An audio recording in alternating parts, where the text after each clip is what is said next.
চলুন আজকে আমি একটা রেলের যাত্রাপথ কিভাবে আমি কোথায় যাই সেটা আপনাদের সামনে তুলে ধরলাম। আমি এখন দাঁড়িয়ে রয়েছি ঠিক বিকেল 4টে বাজে হৃদয়পুর স্টেশনে। কোথায় যাব হচ্ছে এটা হচ্ছে বারাসাত মাঝেরহাট, একটা লোকাল, সেখানে যাব আমরা। মাঝেরহাটে যাব না, তার অনেকটা আগেই আমরা শোভাবাজারে যাব।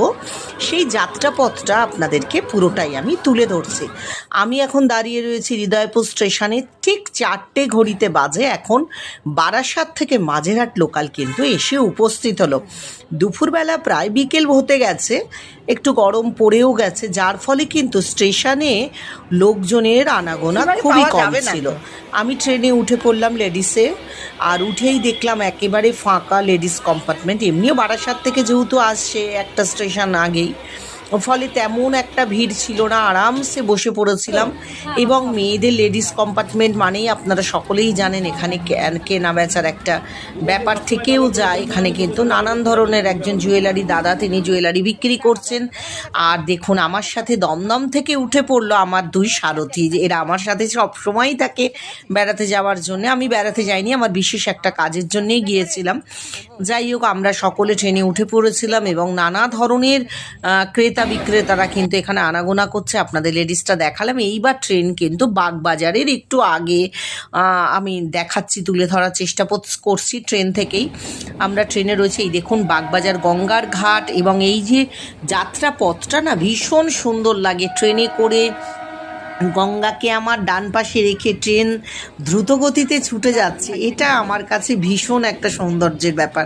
এবং আমরা নেমে পড়লাম শোভাবাজার আহিরিটলা, সেই স্টেশনেই নামলাম সবাই মিলে। এবার নেমে আমরা এগোবো। এবার রিঙ্কুর মানেই আমি একটু রিঙ্কুকে ভীষণ বেশি ভালোবাসি। দেখুন ডান পাশে গঙ্গা, সূর্যের আলো। এখন প্রায় 5টার ওপর বেজে গিয়েছিল আস্তে আস্তে। সূর্য কিন্তু ডুবো একটা ভাব, আর চারপাশের এত লোকজন নেমেছে, আমি রিঙ্কুর পিছনে তো লেগেই যাচ্ছি। এই যে এই যাত্রাপথের যে সারথিরা থাকে তাদের সাথে মজা না করলে কি আর ভালো লাগে বলুন একভাবে। এই দেখুন শোভাবাজার আপনাদেরকে দেখিয়ে দিলাম। নেমে পড়েছি শোভাবাজার স্টেশনে। এবার নেমে আমরা সামনের দিকে এগিয়ে চলেছি। রাস্তায় নামলেই কিন্তু ডান পাশে মা গঙ্গা বয়ে চলেছে।